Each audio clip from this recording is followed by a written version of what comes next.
ఇది నాకు precious moment అండి. ఎందుకంటే ప్రెగ్నెన్సీ టైమ్‌లో గానీ, డెలివరీ అయ్యేటప్పుడు గానీ, డెలివరీ అయ్యాక గానీ, మా పేరెంట్స్ అయితే నన్ను చూడ్డానికైతే రాలేదు. వైజాగ్ వచ్చామని చెప్పగానే మా డ్యాడీ అయితే మమ్మల్ని చూడ్డానికైతే వైజాగ్ అయితే వచ్చారు. వాళ్ళ మనవడిని చూడగానే హి ఈజ్ ఎక్స్‌ట్రీమ్‌లీ హ్యాపీ.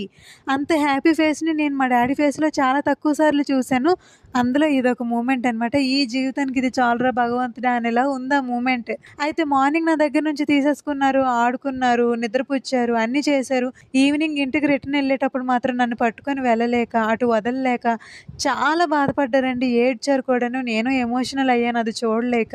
నేను మనవడు అన్న అనుభూతిని ఆస్వాదించడానికి వాళ్ళకి ఆ అదృష్టం అయితే ఇవ్వలేదు. నేను సేవ చేయించుకునే అదృష్టం నాకు రాలేదు. లవ్ మ్యారేజే, లవ్ లైఫే, హ్యాపీ లైఫే. కాకపోతే మనకు కావాలి అని అనుకునేటప్పుడు మన వాళ్ళు మన చుట్టూ ఉండరు చూడండి.